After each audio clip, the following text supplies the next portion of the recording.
하나님의 법궤가 다윗성으로 이 제목으로 우리 사무엘 강해 말씀 계속 듣도록 하겠습니다. 사무엘상 7장 이래로 이렇게 실종되었던 것이 있습니다. 그건 바로 하나님의 법궤입니다. 그 하나님의 법궤가 지금 다시 등장했습니다. 사울 통치 기간에는 이 법궤에 대한 언급이 전혀 없죠. 그동안은 이 하나님의 법궤가 아미나답, 아마 그도 제사장일 겁니다. 그 집에 이렇게 보관되어 있었습니다.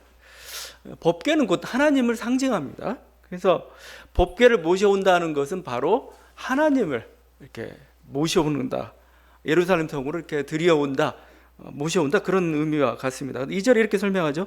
하나님의 궤를 메어오려 하니 그 궤는 그룹들 사이에 좌장하신 만군의 여호와의 이름으로 불리는 것이라, 이렇게 말합니다. 하나님의 법궤라고 합니다. 하나님의, 그냥 하나님의 궤가 아니고 법궤예요. 그것은 그 법궤 안에 그 하나님이 모세에게 주었던 십계명 돌판이 이렇게 들어가 있다고 생각했기에, 또 믿었기에 법궤라고 표현하고 있습니다. 이것은 어떻게 보면은 이스라엘이 어떤 나라인지 그걸 잘 보여주고 있습니다. 우상으로 옮겨지는 나라가 아니고 말씀에 대한 순종으로 이렇게 움직이는 그런 나라이고, 바로 말씀을 상징하는 것, 그게 바로 법궤고, 법궤는 곧 하나님을 또 상징하고 있는 거죠. 근데 이 법궤만 중요한 게 아닙니다. 그 속에 있는 것만 중요한 게 아닙니다. 그 덮개도 중요합니다. 그 법궤를 덮고 있는 그 덮개를 보통 시은좌 이런 표현 씁니다. 시은좌, 하나님의 은혜를 베푸시는 자리, 이런. 그러니까 이 땅에 있는 하나님의 보좌가 어디냐? 법궤입니다. 바로 법궤 위가 이렇게 하나님의 보좌다, 이렇게 얘기할 수 있어요. 그래서 이 하나님의 보좌이기 때문에 여기 위엄이 있어야 됩니다.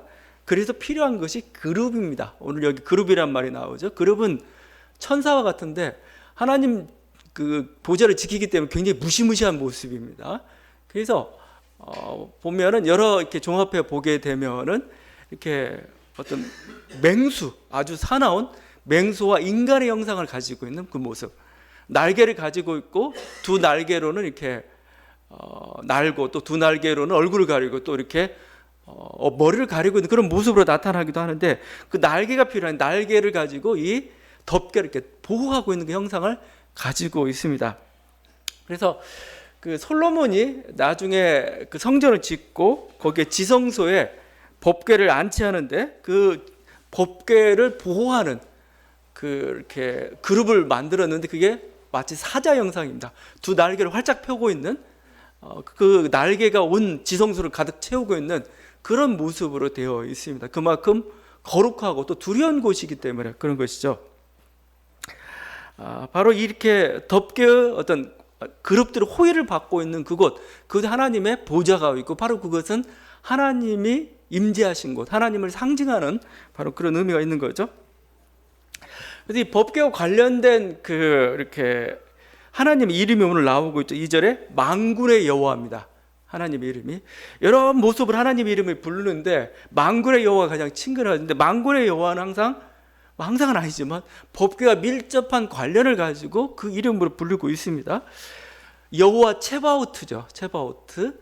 근데 그냥 하면 일만만자 군사 써가지고 많은 군대 하나님입니다. 그러니까 그러면 지금 하나님 있고 많은 군사들을 이렇게 거느리고 있는 그런 모습인데, 군사가 누구냐? 뭐 그냥 1차적으로는 천사들이겠죠. 천사들이 군대일 수도 있고, 좀 더 다른 식으로 해석하게 되면 이스라엘의 군대일 수도 있습니다. 그런 많은 군대를 거느리고 있는 하나님, 만군의 여호와는 전쟁의 용사입니다. 실제 싸움터에서, 전쟁에서 가장 필요한 이름이 바로 만군의 여호와. 많은 군대가 되셔서 우리 싸움 가운데 이렇게 저 악한 군대와 저 어떤 우리 이스라엘을, 또 아니 우리 선택한 자를 괴롭게 하는 저 세력과 나와서 싸우십시오. 그래서 시편에서 보게 되면, 그래서 하나님을 하나님이여 일어나소서, 하나님이여 깨소서, 이렇게 찬양을 하죠.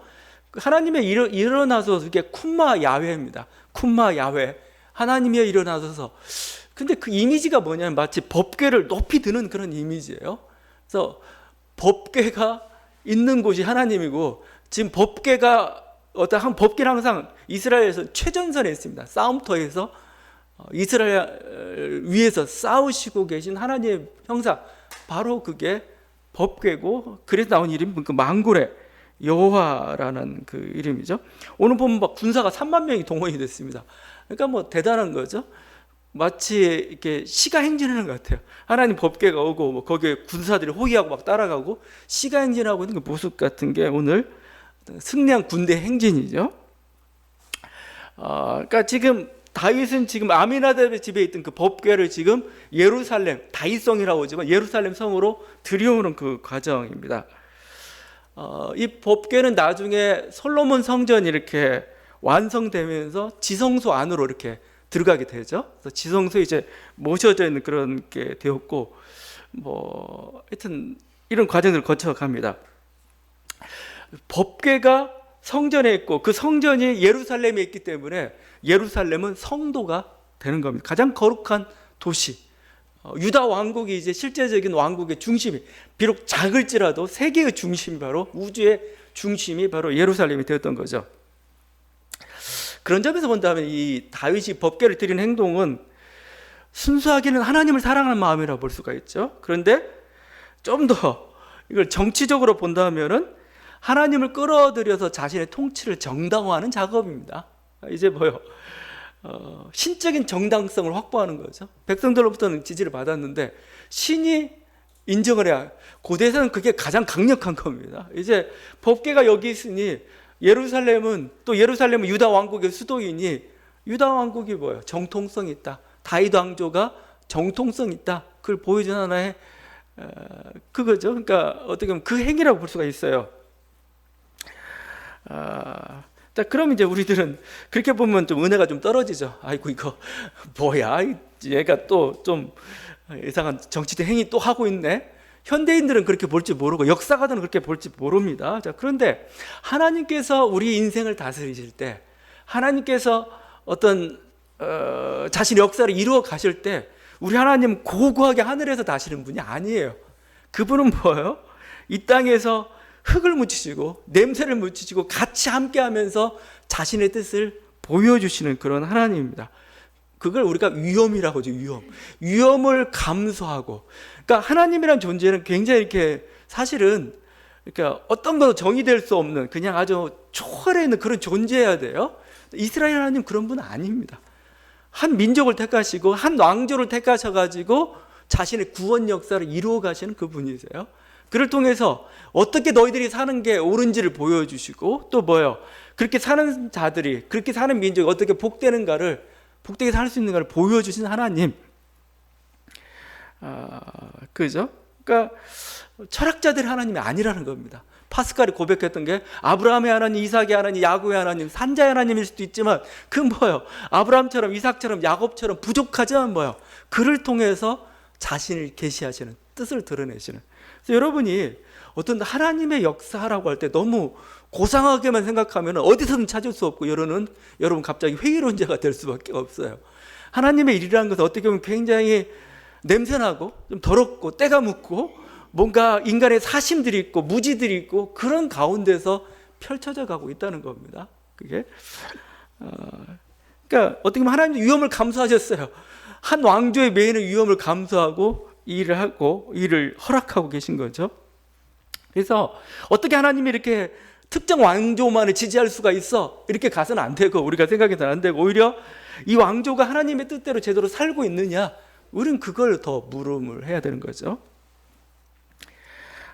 그래서 이렇게 예루살렘 성이 택해졌고, 이런 과정을 통해 예루살렘 성이 성도가 되는데, 이 예루살렘이 성도가 돼서 하나님 유일한 보좌가 되는 거룩한 도시가 되는 것도 쉽게 된 게 아니었어요. 오랜 세월 끝에 과정 속에서. 그러니까 거룩한 도시로 처음부터 태어난 게 아니고 만들어졌어요. 거룩한 도시라는 것은. 그렇게 우리가 잘 알 수 있는 게 신명기서를 보게 되면은 거기에서 하나님이 이렇게 얘기합니다. 항상 예배는 한 곳에서 드려라. 이곳에서 예배를 드리라 하는데 이렇게 얘기해요. 여호와께서 그 이름을 두시려고 택하신 곳, 이런 표현이 나옵니다. 여호와께서 이름을 두시려고 택하신 곳에서, 신명기서 곳곳에서 계속 나와요. 그곳에서 예배 드려라. 그도 이런 식으로 행해라 이렇게 얘기합니다. 근데 정확히 꼭 집어서 예루살렘이라고 얘기하지 않아요. 그냥 내가 내 이름을 두려고 택하신 곳이라고 표현하고 있습니다. 근데 그 뭐예요? 그 예루살렘을 그렇게 택하신 곳으로 만든 게 다윗이에요. 다윗. 하나님 택하신 우리 아무도 꼭 집어서 얘기하지 않았는데 다윗이 뭐 자기 노력과 자기 어떤 하나님을 향한 어떤 신실한 순종을 통해서 예루살렘을 성도로 만약에 법궤가 다른 곳으로 옮겨갔으면 예루살렘 말고 사마리아가 정통성 있는 도시가 될 수도 있었어요. 그렇지만 그곳에 있었다는 건 뭐예요? 그곳이 다윗부터 시작돼 가지고 그것을 지키려고 노력했고 그 말씀에 순종하려고 했고 그러다 보니까 그렇게 그것은 성도가 되었던 거죠. 거룩한 도시요. 그래서 여러분이 그 역사서를 읽다 보면 항상 왕들을 평가하죠. 왕들을 평가하는데 꼭 왕들을 평가하는 그 기준 중에 하나가 지방의 산당을 제하지 못하였다는 표현이 나와요. 히스기야하고 요시야가 가장 성군으로 이렇게 꼽히고 이렇게 굉장히 이렇게 우월한 또 이렇게 하나님께 순종한 그런 왕으로서 표현되는데 뭔가 율법을 다 지켰다는데 그 중에 하나가 지방 성소를 제거했다는 겁니다.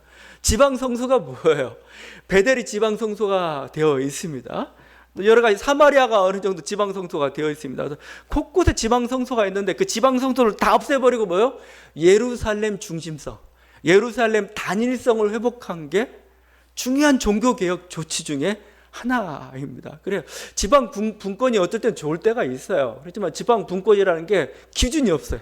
자꾸 이해관계에 휘말릴 때가 있습니다. 개혁하기 위해서는 어떨 때는 집중이 필요할 때가 있습니다. 한 곳으로 모이는 게 더 개혁에 더 수월하고 하나의 기준을 명확히 제시할 수가 있는 거죠. 바로 예루살렘이 성도가 됨으로써 기준이 명확해질 겁니다. 그래서 이런 일들을 이뤘던 거 바로 이게 지금 다윗이 그 첫 발자국을 지금 떼고 있는 거죠. 그 과정이 바로 이 법궤가 이렇게 그 예루살렘 성 안으로 다윗 성 안으로 이렇게 들어오는 모셔오는 그런 장면이라 할 것입니다. 자, 이건 굉장히 감격스럽고 개인적으로는 굉장히 정말 영광스럽고 거룩한 순간입니다. 그런데 여기서 불미스러운 사건이 하나가 터졌습니다. 그 법궤를 이렇게 수레에 싣고 오는데 아마 소가 끌고 오겠죠. 근데 그러다 보니까 소가 뭔가 충동을 받았는지 갑자기 날뛰었습니다. 그러다 보니까 수레에 싣고 오던 법궤가 넘어질 것 같습니다. 그러니까 뒤에 오던 아마 옆에 있었나 뒤에 있었나 그 우사죠. 우사도 아마 아미나답의 아들인데 그 제사장일 겁니다. 손으로 법궤를 만졌습니다. 그런데 그 때문에 죽임을 당하고 말았죠. 하나님의 법궤는 너무 거룩하기 때문에 손으로 만지면 안 됩니다. 그건 어떻게 우리가 터부라고도 얘기할 수가 있죠. 인간의 어떤 이런 것들이 범접할 수 없는 신성성들을 가지고 있습니다. 그래서 법궤에는 이렇게 고리가 달려 있어요. 고리가. 그래서 이렇게 그 막대기를 집어넣어서 들고 올 수 있도록 되어 있습니다. 함부로 하지 말라는 그런 뜻이기도 하고, 사실 여기 지금 이렇게 그 다윗이 수레에 이렇게 끌고 오는데 이건 정당한 방법이 아닙니다. 제사장들이 메고 와야 됩니다. 근데 하여튼 자기가 더 예를 갖춘 방법이라 생각했는지 아니면 아무 생각이 없었는지 그냥 율법에 어긋나게 법궤를 지금 수레에다 끌고 오다가 지금 이런 소동이 나고 말았습니다. 그래서 이렇게 이 사람 죽게 되니까 베레스 우사를 쳤다, 우사를 찢었다 그런 의미도 있습니다. 찢었다는 의미도 있는데 가르다.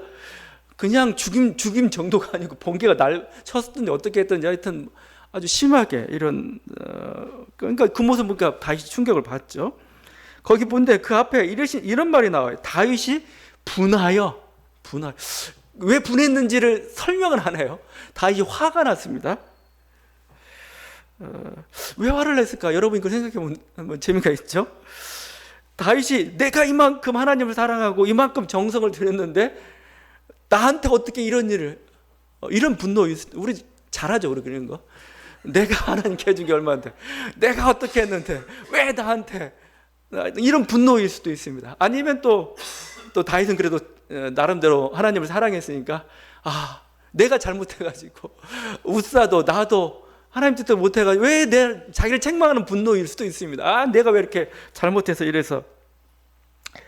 하여튼 그 어찌 되었든 몰라요, 확실한 건. 그렇지만 그 결과는 두려움이었죠. 9절입니다. 다윗이 그날에 여호와를 두려워하여 이르되 여호와의 괴가 내 어찌 내게로 오리오. 더 이상 무서워서라도 그냥 오베데돔의 집에다 이렇게 놓고 그냥 오다가 멈춘 겁니다. 이게 바로 뭐냐? 하나님이 다윗에게 날린 경고죠, 경고. 네가 지금 나를 지금 이쪽 성 안으로 끌어들이고 있는데 네가 나를 함부로 할 수 있다고, 나를 좌지우지할 수 있다고 생각하지 말라는 거죠. 하나님을 자신의 도구로 이용할 생각 말라는 겁니다. 하나님은 좀 까다로운 분이세요. 그러니까 우상하고 하나님하고 차이가, 우상은 컨트롤이 가능해요. 그러니까 어떤 독재자나 제국의 왕들이 자기 뜻대로 이렇게 좌지우지를 할 수 있는 그런 건데 하나님은 그게 안 돼요. 그러니까 좀 까다로워요. 그러니까 그 밑에서 왕 노릇하려면 좀 힘이 듭니다. 모든 게 자기 일사불란하게 돌아가야 되는데 자기 뜻에 자기가 계획하면 그대로 추인해주고 해야 되는데 하나님은 아니다 할 때가 참 많아요. 바로 그 모습, 어떻게 보면 다윗은 굉장히 뜻밖의 경험이었을 겁니다. 지금까지 한 번도 하나님과 이렇게 벗어난 적이 없어요. 항상 같이 이렇게 동행하고 어떤 오차도 없이, 한 채 오차도 없이 이렇게 왔는데 갑자기 낯선 하나님을 발견한 겁니다. 나한테 왜 그래? 이거죠. 이런 하나님을 좀 발견한 거죠. 좀 무서워졌습니다. 자, 그런데 이제부터는 하나님의 경고가 많아집니다, 다윗한테. 왜냐하면 다윗이 많이 가졌기 때문에 그래요. 이제는 모든 걸 다 가졌기 때문에, 많은 걸 가졌기 때문에 이제는 많은 걸 가지면 사람들이 교만해져요. 자기 과거를 잊어버리고 또 막 자기 뜻대로 되다 보면 이제 자기 뜻하고 하나님 뜻하고 혼동될 때가 많고 착각할 때가 참 많아요. 다윗에 대해서 경고가 여러 번 많아집니다. 여기서부터 시작해서 나중에 밧세바 사건 때도 그렇죠. 아들 압살롬이 반란을 일으킬 때도 그렇죠. 또 인구조사하다고 그렇죠. 계속해서 이렇게 하나님의 경고가 내려오는 거죠. 그럼 뭔가 또 하나님의 사랑인 거죠. 그러니까 그때마다 자기를 네가 누군지를 보게 하는 거예요. 네가 누군지를 깨닫게 하는 거죠. 나는 인간이구나, 그죠? 순종해야 될 인간이구나. 교만할 때만 하나님께서 치시죠. 그래서 바울은 이렇게 얘기하죠. 내가 약할 때 강합니다. 자기의 몸에 병이 있고 굉장히 연약해서 하나님께 기도했는데 하나님이 네가 약한 게 그게 강한 거다. 그게 은혜다 얘기해요. 왜 약한 게 은혜일까? 그죠? 항상 약하기 때문에 하나님의 어떤 기도, 간구를 하는 거고, 또 약하기 때문에 감사를 하는 거죠. 주어졌을 때. 높은 데 있으면은 좀 주면 별 티가 안 나고 그냥 이렇게 느껴지지도 않아요. 근데 없을 때는 조금만 줘도 얼마나 감사한지 몰라요. 바로 어떤 그런 것들, 그걸 우리가 겸손하게 하나님과 동행할 수가 있는 거죠. 바울은 우리에게 얘기합니다. 두렵고 떨림으로 너희 구원을 이루라 라는 거죠. 두렵고 떨림으로. 우리 구원 내 손에 주어졌다 하면은 우리가 실족하기가 쉽죠. 그래서 우리들이 잘못된 어떤 믿음의 교리들이 이렇게 하기 쉬워요. 무조건 예수 믿고 천국 간다 해가지고 나는 예수 믿었으니까 아무렇게나 살아도 되겠네? 아니죠. 그건 교리로 믿는 거지 하나님을 믿는 게 아닙니다. 우리가 믿는 건 예수 그리스도를 믿는 거예요. 교리를 믿는 게 아닙니다. 예수 그리스도를 믿는데 내가 예수 그리스도 앞에 충성되지 못한 모습으로 그 말씀을 함부로 산다는 이것은 그건 믿음이 아닌 거죠. 두렵고 떨림으로 너희 구원을 이루라고 말씀하고 있어요. 하지만 하여튼 다윗이 이렇게 경고를 받을 때는 복이죠. 이게 사실은 복입니다. 왜냐하면 돌이킬 수 있기 때문에.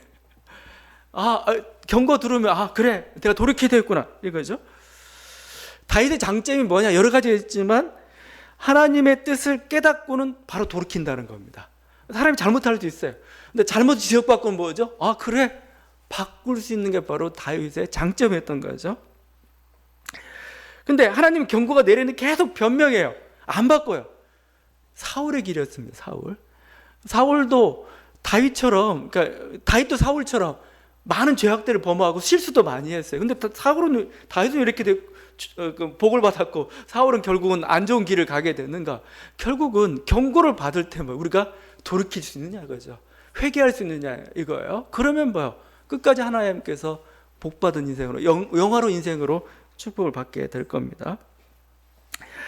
근데 사울은 그것을 하지 못했던 거죠. 지금 한국교회 모습도 마찬가지입니다. 한국교회 유명한 지도자들, 이름을 알고 있는 자칭 소위 유명하다는 지도자들 겪고 있는 지금 그 모습이 바로 그거예요. 경고가 오고 그럼 바로 이것을 돌이키고 해야 되는데 돌이킬 생각을 안 해요. 오히려 정당화하고 있습니다. 그러다 보니 같이 한국교회도 결국은 정말 빛을 잃어가고 있는 안 좋은 모습으로 세상이 비춰지고 있는, 그게 우리들의 모습인 것 같아요. 여러분, 우리는 두렵고 떨림으로 그 길을 가야 됩니다. 다윗도 그래서 뭐예요? 하나님이 경고를 날리세요. 그래서 다시 돌아오라. 너 원래 마음을, 네가 어디서부터 지금 이 자리까지 올라왔는지를 다시 한번 되돌아보게 만드는 그런 모습입니다. 다윗은 결국 이렇게 해서 법궤를 이 다윗성으로 이렇게 모셔왔죠. 그리고 솔로몬 때에는 성전 안에 이 법궤가 모셔집니다. 그래서 계속 앞에서 얘기했던 대로 하나님 한 왕조를 택하셔서 자신의 뜻을 보여주신 거죠. 근데 이건 사실은 제가 아까는 위험이라고 얘기했는데 하나님 본인 자신으로서도 굉장히 그 하나님의 자유가 제한당하는 조치입니다.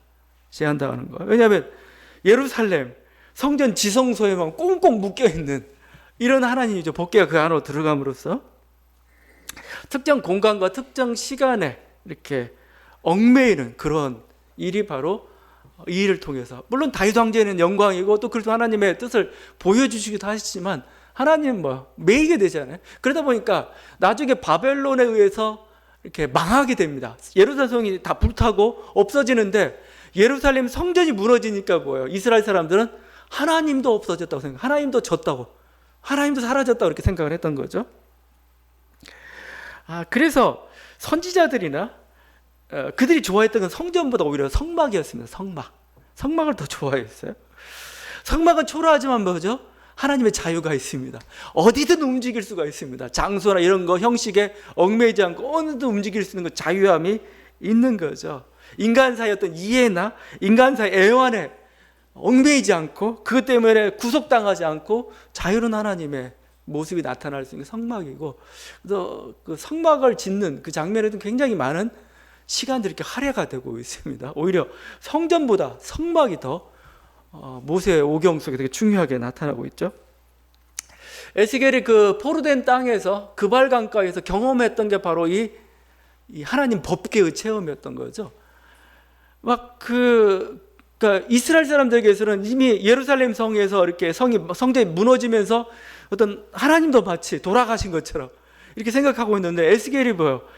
이런 어떤 그 타양 땅에서, 이방의 땅에서 있는데 거기에서 하나님을 만나게 됩니다.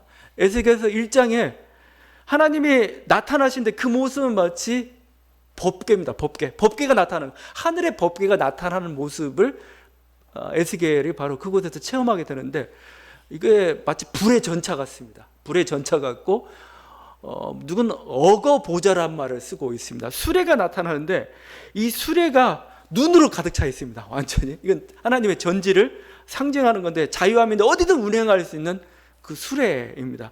거기가 네 생물이 지키고 있는, 네 생물은 그룹이죠. 그룹인데 마치 막 맹수와 맹금과 인공의 형상을 가지고 있고 날개를 가지고 있으면서 또 불이 붙은, 마치 불 붙는 형상입니다. 그 위에 하나님의 보좌가 있습니다. 그 모습을 에스겔이 본 거죠. 하나님 뭐죠? 어느 곳에든 계시구나 라고 그들이 보았던 겁니다. 깨달았던 거고 하나님 영광을 보았던 거죠. 이 똑같은 일이 바로 신약 시대도 일어났습니다. 바로 요한복음에 나타나고 있죠. 사마리아 여인이 예수님께 물어봐요. 우리가 어디서 예배하리까? 저 예루살렘 성에서 예배합니까? 그리심산에서 예배합니까? 얘기하니까 그렇게 얘기하죠. 예수님이 하나님은 영이시니, 그죠? 신령과 영과 진리로 예배할지는, 하나님은 영이시란 말이 뭐예요? 하나님은 자유하시다는 겁니다. 하나님은 어디든 계실 수 있다는 거예요. 우주 어느 곳에 하나님을 가둬놓을 곳이 어디 있겠습니까? 영을 어떻게 잡아요? 바람을 어떻게 잡아요? 그러니까 그분은 어떻게 우리가 예배할 수 있습니까? 너도 동일한 그 영 안에서, 동일한 진리 대신 그리스도 안에서 예배할 때 하나님은 바로 거기 계시다. 바로 그것이 성전이고 그게 바로 법궤다. 이렇게 말씀하신 거죠. 우리가 드리는 예배, 그냥 이게 크든 작든 그게 크게 문제가 아니에요. 화려하든 그게 문제가 아니고 너 안에 뭐요? 정말 성령이 있느냐 이죠. 이 우리 공동체 안에서 영이 있고 이곳에 뭐요? 정말 예수 그리스도의 진리가 나타나고 있느냐 이거죠. 그러면 하나님 나도 거기에 함께했다. 그것이 바로 성전이고 그것이 지성소고 그것이 바로 법궤다라고 얘기하고 있는 겁니다. 하여튼 다윗은 이런 과정 속에서 우리들에게 여러 가지 진리들을 깨우쳐주고 있습니다. 하여튼 다윗은 이렇게 해가지고 결국 이렇게 그 법궤를 못 모셔와요. 그래서 오베데돔에 이렇게 그 집에 두었습니다. 근데 그 오베데돔의 집에 있는데 거기서 바로 뭐예요? 이렇게 하나님 축복을 주신 겁니다. 그러니까 어떻게 보면 하나님을 제대로 공경하고 있는 모습이죠. 그것 때문에 축복을 주는 모습을 보다 다시 한번 하나님을 향한 그 사랑이 일어난 거죠. 그래서 법궤를 이제 다윗성으로 이제 모셔오려고 합니다. 근데 이번에는 의례적이지 않습니다. 이번에는 뭐냐면 교만하게 하지 않습니다. 어떻게 하면 거기 보는 대로 하나님 그 법궤를 모셔오는데 제사장들이 직접 들고 옵니다. 이렇게 메고 오는 거죠. 메고 오는 거고 6걸음을 걸을 때마다 소와 살찐 송아지로 제사를 드립니다. 그만큼 모든 정성하고 조심조심 한다는 거죠. 조심조심. 가장 달라진 것이 있습니다. 그것은 다윗의 태도입니다. 이 일을 정략적인 행사로 그냥 의례적인 걸로 하지 않아요. 정말 기쁨으로 하고 있습니다. 그래서 12절에 다윗이 가서 하나님의 궤를 기쁨으로 메고 다윗이 여호와 앞에서 힘을 다하여 춤을 추는데, 그죠? 여러분이 그 역대기에 보게 되면은 여러분 이제 그 말씀을 쭉 읽다 보면은 역대기서 같은 데서 계속 어떤 반복되는 단어들이 하나가 있어요. 단어들이 있는데 그 중에 하나가 즐거이입니다. 즐거이. 예물을 드려도 즐거이입니다. 즐거이. 하나님 말씀에 순종해도 즐거이라는 단어가 들고 있어요. 그러니까 다시 너무 즐거워가지고 지금 밖에 힘을 다해 춤을 추는데 막 그 에봇을 입고 있었나 봐요. 그 에봇에 그 에봇이 너풀거려가지고 알몸이 그대로 드러날 정도로. 그래서 다윗의 아내인 미갈이 막 그 흉보입니다. 채신머리 없이 말이죠. 채신머리 없이 왕이 춤추다가 그냥 속을 다 드러내 보였다면서 이렇게 막 비방합니다. 그리고 이제 다윗은 이해 아랑곳하지 않죠. 나는 하나님을 사랑하기에 어떠한 짓도 할 수 있다는 겁니다. 거기서 이렇게 해도 내가 여호와 앞에서 뛰놀리라. 여호와 앞에서 뛰놀리라. 이 말씀은 제가 좀 잘 기억하고 있는 게 저기 방배동에서 잠깐 개척교회 할 때 그때 옆에 있는 교회 목회자를 만났는데 이분의 그렇게 그 교회를 개척하면서 자기가 주셨던 말씀이 이거라는 거예요. 여호와 앞에서 뛰놀리라. 그래서 저 뛰놀리라는 뭐지? 춤추는 목회를 하는 건가? 하여튼 뭔가 즐겁게 하는 그 목회 같아요. 그래서 참 좋은 말씀 받았다 이렇게 얘기했는데 바로 뭐예요? 다윗이 나는 여호와 앞에서 뛰논다 이거죠. 마치 그 어린 양 같아요. 배부른 어린 양. 모든 게 안전하고 모든 게 뭐 이렇게 부모도 있고 뭐 모든 게 다 갖춰지면 어린 양은 막 풀밭을 뛰어놀죠. 바로 그 모습입니다. 여호와 앞에 나는 즐거이 뛰놀고 있는 그 모습이죠. 그 모습이 재현되고 있습니다. 다윗은 의무감이 아니고 정말 기뻐하고 있는 거죠. 우리 웨스트민스터 신앙고백 요리문답 그 제1문 그 유명한 1문답이죠. 그 답이 이겁니다. 사람의 첫째 되고 가장 높은 목적이 뭐냐라고 했을 때 그 답은 사람의 첫째도 가장 높은 목적은 하나님을 영화롭게 함과 영원토록 하나님을 온전히 즐거워함이로다 합니다. 즐거워하는 거죠. 하나님을 영화롭게 하는 거, 예, 가능합니다. 우리는 하고 싶습니다. 하나님 말씀에 순종하는 거, 예, 가능하고 우리는 하고 싶습니다. 그런데 하나님을 즐거워하는 것은 쉽지 않아요. 여러분 하나님 즐거워요? 교회 올 때 좀 즐겁게 왔습니까? 마지못해서 이거 안 가면 혼나니까? 아니면 뭐가 뭐 집사람이 재촉해가지고 여기 왔습니까? 그게 아니고 그러니까 우리가 믿음을 가질 수도 있습니다. 우리가 예배할 수도 있습니다. 순종할 수도 있습니다. 그런데 즐겁게 하는 건 쉽지가 않습니다. 그런데 즐겁게 하는 게 사실은 신앙생활의 정수예요. 어떻게 보면 신앙생활의 최고봉은 하나님을 즐거워하는 거죠. 지금 다윗은 자기 체면을 잃을 정도로 하나님 앞에 뛰놀고 있습니다. 우리 동양에도 그런 말을 많이 하잖아요. 아는 것은 좋아하는 것만 못하고 좋아하는 것은 즐기는 것만 못하다. 최고봉은 즐깁니다. 의무로 하지 않아요. 억지로 하지 않습니다. 자기 의지로 하지 않습니다. 즐거워요. 즐거우니까 뭐요? 시간 가는 줄 모르고, 즐거우니까 시간 투자. 공부가 즐거우면 얼마나 좋겠어요. 그냥 시간 가는 줄 모르겠어요. 오, 벌써 새벽이야, 아침이야. 즐거우면 막 하는데, 아이고 이거 합격해야 돼. 나이 못하면 안 돼. 죽어. 엄마가 혼내. 이러고 공부하기도 얼마나 짜증나요, 이게. 여러분, 자녀들을 위해서 공부가 좀 즐겁게, 그 기도는 정말 엄청난 힘든 기도일 겁니다. 하여튼 공부가 즐겁게 해주십시오. 근데 즐거워한다는 거, 자기 직업이, 자기 인생이 즐겁다는 것은 참 쉽지 않은 그건데, 사실 그게 최고봉이고, 거기서 참 인생에 행복이 있는 거죠. 아리스토텔레스가 인생의 목적은 뭐냐라고 할 때 행복이라고 그랬어요. 저는 이따가 무슨 행복이래? 행복이 뭐야? 근데 인생의 목적은 행복이에요. 행복이라는 건 사실 행복 자체가 사실은 목적이 아니고, 자기 어떤 맡은 어떤 직분이랄지 자기 인생에 대해서 자기가 어떻게 보면 최고로 풀가동이 되고 있을 때, 가장 만족할 때 상태가 행복이죠. 실제 행복. 어떻게 보면 내가 내 인생이 제대로 되고 있어, 제대로 굴러가고 있어, 나는 인생에 대해서 만족해, 이게 바로 행복입니다.